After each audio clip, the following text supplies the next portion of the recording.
calculation of asset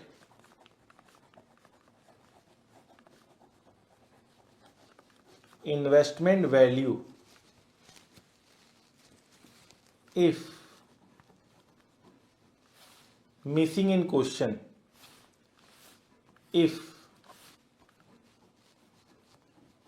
missing in question calculation of asset or investment value if missing in question, fine हमें investment value या asset value निकालना है if question में missing है तो in such case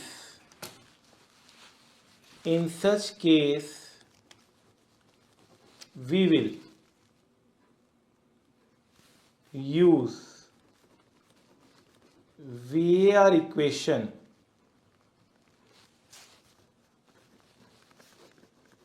to find out asset value. In such case, we will use VAR equation to find out asset value, that is VAR is equals to क्या होता है asset value into standard deviation into Z value into Z value. So यहाँ पे हम सारा information use करेंगे,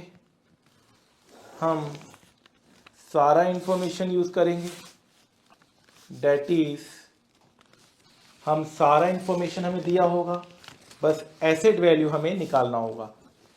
एक बार question को समझते हैं कि क्या कहना चाह रहे हैं सर इसके ऊपर.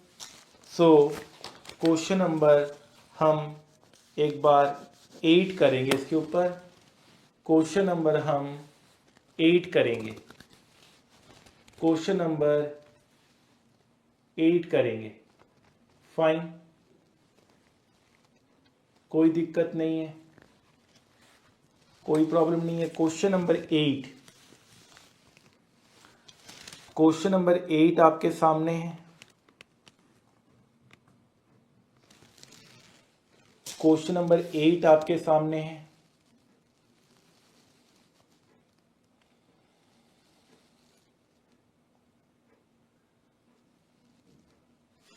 On Tuesday morning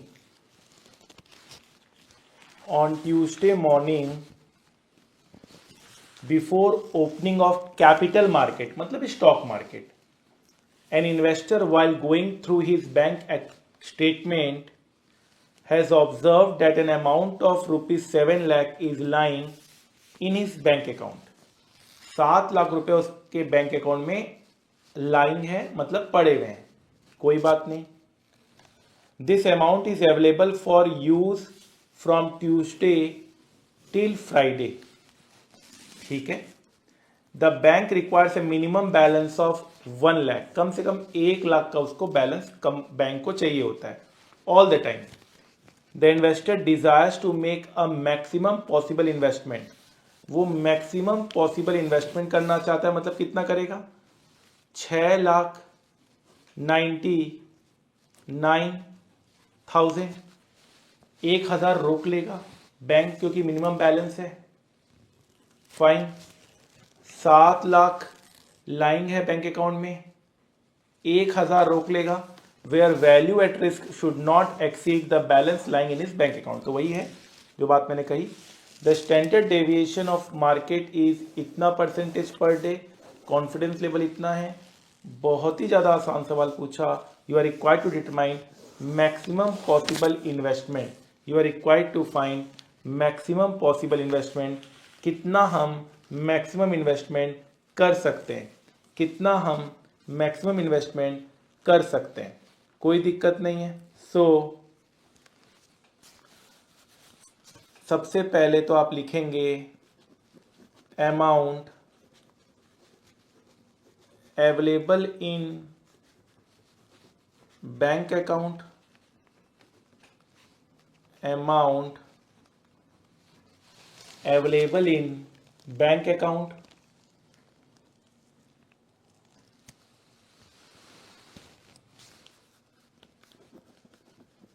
amount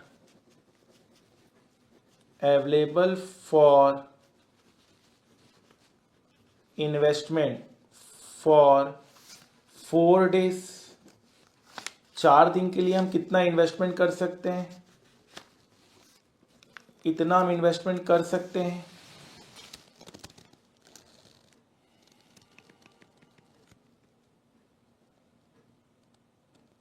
चार दिन के लिए हम इतना इन्वेस्टमेंट कर सकते हैं।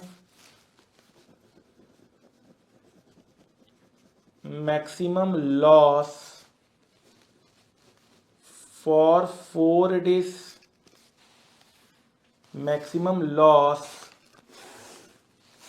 For 4 days।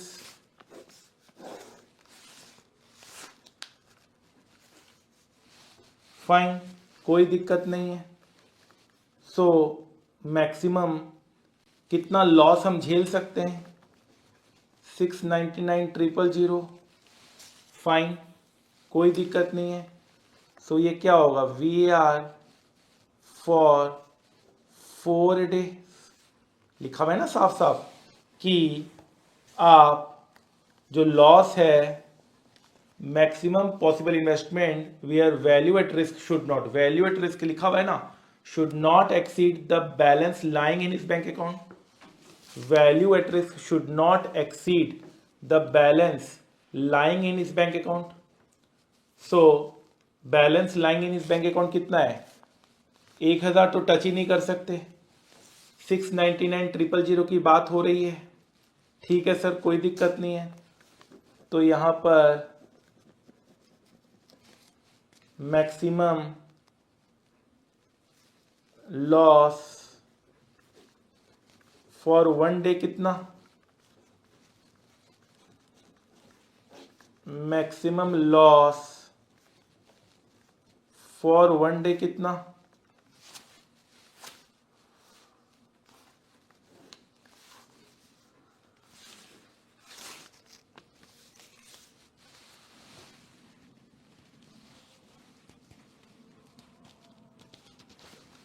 तो ये मेरा क्या हुआ, VAR फॉर 1 डे। फाइन, ये आपका होगा √4, कोई दिक्कत नहीं है। तो ये आपका VAR फॉर 1 डे आ गया। आराम से देख लीजिए यहां तक की बातें।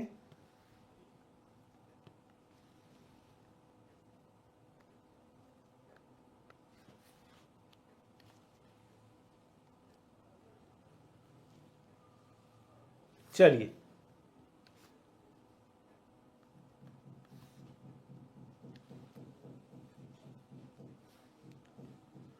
आगे बढ़ते हैं। बढ़िए सर, फाइन। ये मेरा क्या हुआ, VAR for 1 day. Therefore daily VAR क्या होता है, asset value into standard deviation, asset value into standard deviation. Daily VAR का इक्वेशन क्या होता है, asset value into standard deviation into Z value. Daily VAR दिया हुआ है, एसेट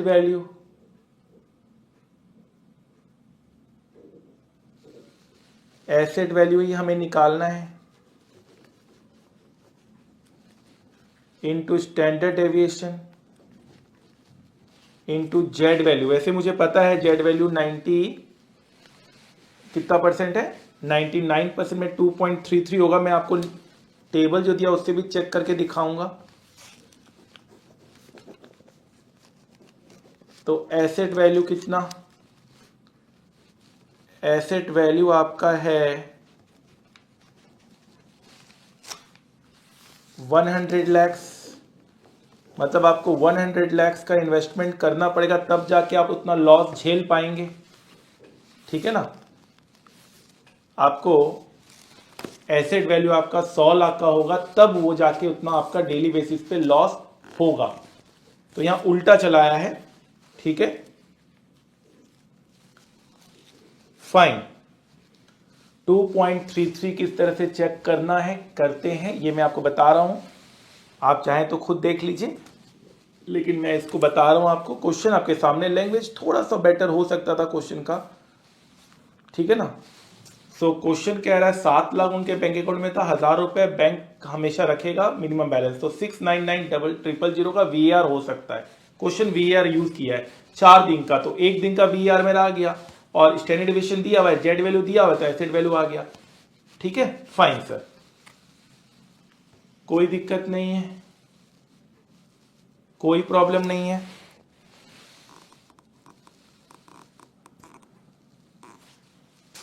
चलिए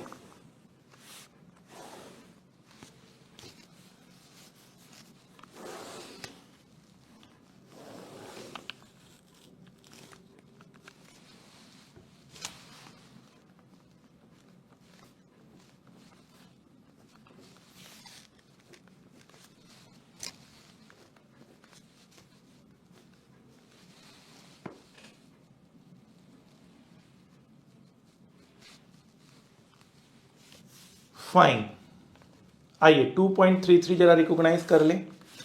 सो टेबल वैल्यू दिया हुआ है हमें कितना, 0.99। सो 0.99 कहाँ लाई करता है, 0.99 आप देखिए कॉन्फिडेंस लेवल 0.99 एकदम क्लोज, सबसे ज़्यादा क्लोज क्या है 0.99, 2.33 में सबसे ज़्यादा क्लोज है। तो अब आपको ये भी पता चल गया कि कैसे 2.33 निकलता है, ये देख रहे हैं ना 0.99, तो 2 पॉइंट आपका 33 यहां पर निकला है। टेबल वैल्यू दिया रहेगा, चिंता मत कीजिए, इस तरह से दिया रहेगा तो आप बता ही दिया मैंने कैसे देखना है। फाइन, कोई दिक्कत नहीं है, कोई प्रॉब्लम नहीं है। You are required to determine the maximum possible investment, maximum possible investment ये दिया हुआ, ये दिया हुआ, सारा इंफॉर्मेशन दिया हुआ है, ए टू जेड सारा इंफॉर्मेशन दिया हुआ है। फाइन, क्वेश्चन बहुत प्यारा था, इजी था, आराम से हो गया। थोड़ा सा घुमाने की कोशिश की, हम नहीं घूमे, हम अपने कॉन्सेप्ट में रहे और हमारा क्वेश्चन सॉल्यूशन आराम से हो गया है। चलिए सर, फाइन। सो ये कैसे आया, 1000 कम क्यों आया, since 1000 will be kept in bank account for minimum balance, no problem at all। और ये डेज 4 दिन कैसे आया, 4 दिन कैसे आया, Tuesday, Wednesday, Thursday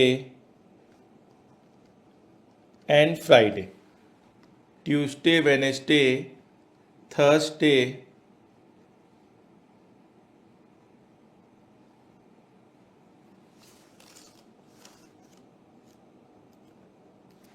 and Friday. Fine, no problem at all, ठीक है। एक एक चीज़ क्लियर होके हम लोग आराम से इस चैप्टर को कवर कर रहे हैं, कोई भी दिक्कत हमें इस चैप्टर को कवर करने में नहीं आ रही है।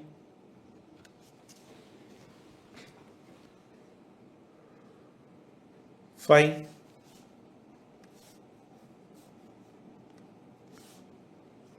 चलिए आगे बढ़ते हैं। फाइन, और याद रखिएगा ये standard deviation per day is given,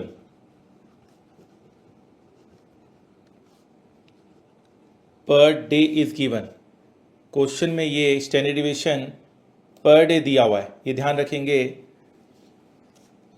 ये स्टैंडर्ड डिविएशन पर डे दिया हुआ है, वर्ड्स को थोड़ा ठीक से पढ़िएगा क्वेश्चन में, ठीक है। डेली वीआर में पर डे। फाइन,